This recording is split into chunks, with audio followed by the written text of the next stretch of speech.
Hey there, designer friends. UX Dive here.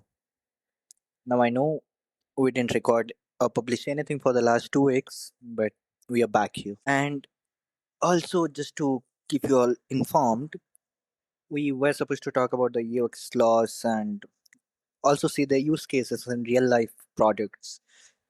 But then, because of my work schedule, I couldn't really do that particular recording as of yet. But I promise to bring it pretty soon. But then, what is the topic of today's podcast, you might ask? So, we are going to talk about black and white. Now, I know it sounds a bit, how should I say, abnormal? Not abnormal, a bit, I don't know what the word is. You can put anything you wish. But yeah, talking about black and white. So, we often do see a lot of posts and other things on social media and other platforms where we are said we shouldn't be using pure black and pure white together. For example, a pure black background and white text on top of it. Now, I want to break that and prove you that we can use that. If we do implement things properly, we can actually come out with real good designs where both the colors, even though they are not supposed to be together when it comes to your visibility, eye straining, and bleeding problems, they actually come out real good and better than you could actually hope for. So let's start from the beginning. Why is it that you are said not to use pure black and pure white together? Black, be it a black background or a white background, and black or white text. So what happens is when you constantly look at these two colors, your eyes, they start to strain, start feeling that pain in your eyes, and oftentimes you find designs around where you feel disoriented looking at something which is totally made out of black and white. Also, there is this color bleeding effect where pure text on a black background can create visual effects called hallucination, right, where it appears like the white color is bleeding into the black surrounding. Also, now you obviously do take care of contrast ratios when you use text and work with backgrounds, obviously, right? And that's something you obviously do more or less every day.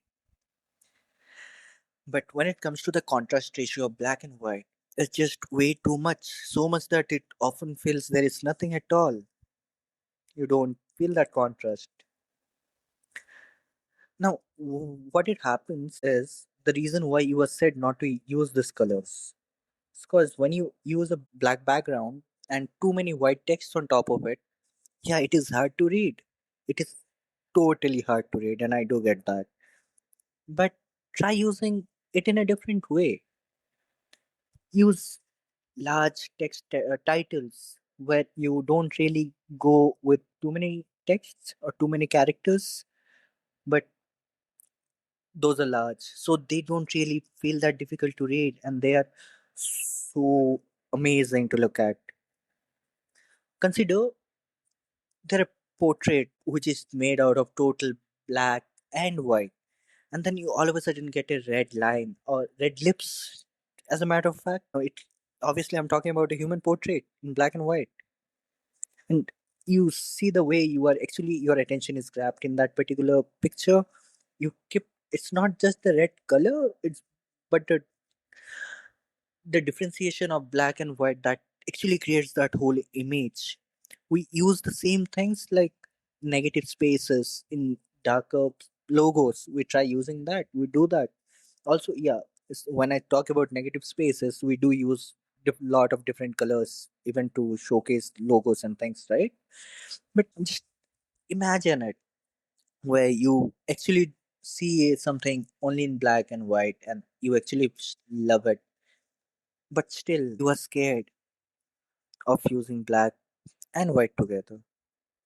Now, like I said, if you start concentrating on the amount of white text or white black text that you're putting on the vice versa background, your design is going to come out real good. It'll actually pop. Now, I don't know. I know it's not like I don't know. I know when our clients actually often talk about please make it pop, we don't really mean a pop like this, but yeah, we sometimes do. Black and white together can make things pop. Now, to everyone of you who's actually starting out new in this field,